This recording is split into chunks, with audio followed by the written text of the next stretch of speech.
के डूब प्रभावितों के लिए विशेष पैकेज जो प्रावधान था उसमें 1782 करोड़ रुपए और विशेष पैकेज के रूप में स्वीकृत हुआ है। इससे 5512 करोड़ की 3 जिलों की अनूपपुर, मंडला और डिंडोरी की सिंचाई योजना का काम अब तेजी से शुरू हो सकेगा।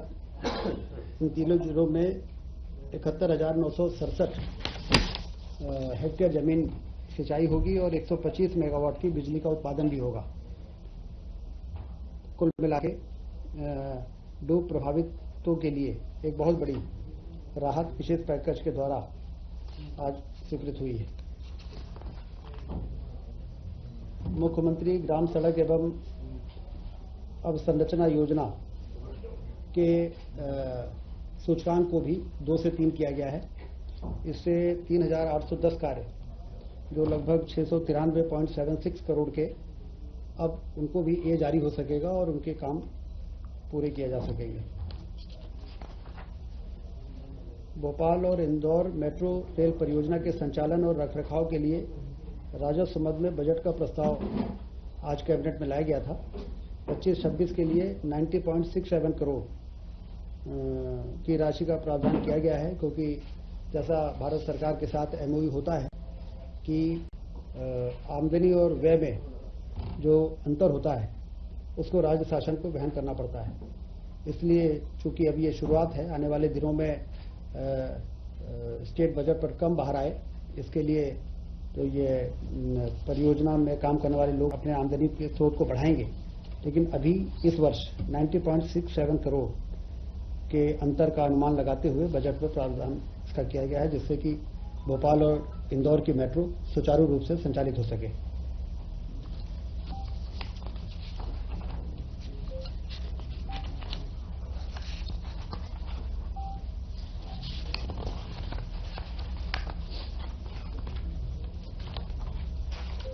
मुख्यमंत्री उद्यम क्रांति योजना 26-27 से लेकर 30-31 तक निरंतर रखने का प्रस्ताव था, जिसको मंजूरी मिली है।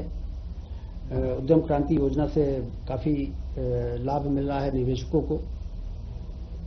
इस योजना के अंतर्गत 905.25 करोड़ के व्यय के लिए भी स्वीकृति आज कैबिनेट ने दी है। योजना के तहत प्रदेश के 18 से 45 वर्ष के जो स्थानीय युवा को स्वरोजगार हेतु 50,000 से 50 लाख तक का ऋण बैंक द्वारा स्वीकृत किया जाता है। शासन द्वारा 3% प्रतिवर्ष ब्याज में अनुदान तथा 7 वर्ष तक ऋण गारंटी फीस अनुदान दिया जाता है। इस योजना को आने वाले 5 वर्षों के लिए सैंक्शन किया गया है। वन विज्ञान केंद्र की स्थापना होगी। जैसे कृषि विज्ञान केंद्र होते हैं, उसी प्रकार से वन विज्ञान केंद्र एक नया नवाचार है। ये 25-26 से लेके 29-30 तक राज्य में 6 वन विज्ञान केंद्र की स्थापना होगी। इसमें उसके सेटअप के लिए 48 करोड़ रुपए मंजूर किए गए हैं। वन विज्ञान केंद्र की स्थापना प्रदेश में वन क्षेत्र के बाहर वानिकी विस्तार गतिविधियों को बढ़ाने, वन भूमि की उत्पादकता बढ़ाने, काष्ठ के विदोहन से अतिरिक्त आय के साधन हेतु जागरूकता बढ़ाने, रिसर्च, एग्रो फॉरेस्ट्री को कैसे बढ़ाया जा सकता है। अशासकीय संस्था द्वारा भी वन विज्ञान केंद्र की स्थापना वन विभाग की अनुमति से की जा सकेगी। ये प्रस्ताव कैबिनेट में आया है। ये कहाँ स्थापित होंगे? अभी ये तय होगा, अभी तय होना है।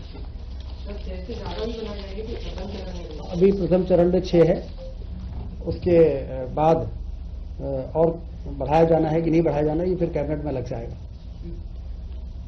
राज्य शासन में कार्यरत कर्मियों के पदों से संबंधित अस्थायी और स्थायी पद का अंतर समाप्त किया गया है।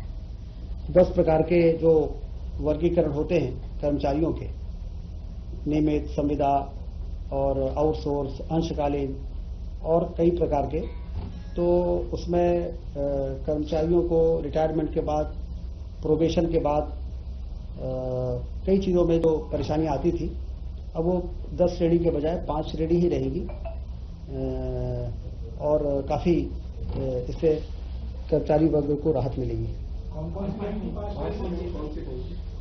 इसमें नियमित, संविदा, आउटसोर्स, अंशकालीन इस प्रकार के जो आवश्यक श्रेणी हर विभाग के सहमत के बाद तय हुई है, तो वो लोग रहेंगे। बाकी बहुत से ऐसे आवश्यकता महसूस नहीं हुई थी और उनको कर्मचारियों को भी परेशानी होती थी।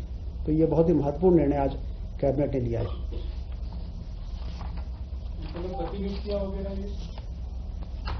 प्रतिनियुक्ति वो इससे संबंधित नहीं है। आज जो ये निर्णय है ये काफी लंबे समय से आने वाली परेशानियों को ध्यान में रखते हुए ये किया गया है। कुल मिला के कैबिनेट में आज ये एजेंडे थे। जो मुख्यमंत्री जो उद्यम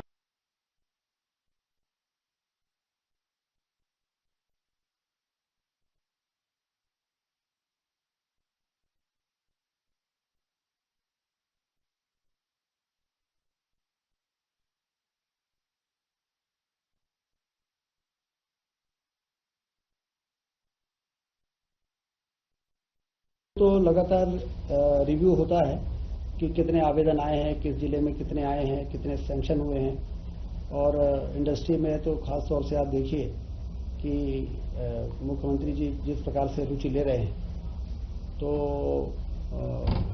चाहे वो मेजर इंडस्ट्रीज हो चाहे एमएसएमई हो, तेजी के से निवेश हो रहा है।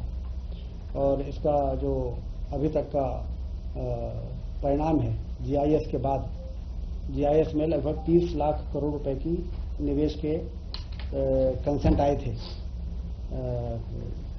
और 8 लाख करोड़ रुपए के काम शुरू हुए हैं। 6 लाख करोड़ के काम शुरू हैं और 2 लाख करोड़ रुपए के निवेश से संबंधित गृह मंत्री जी मध्य प्रदेश आ रहे हैं, उसमें उसके भूमि पूजन भी करेंगे।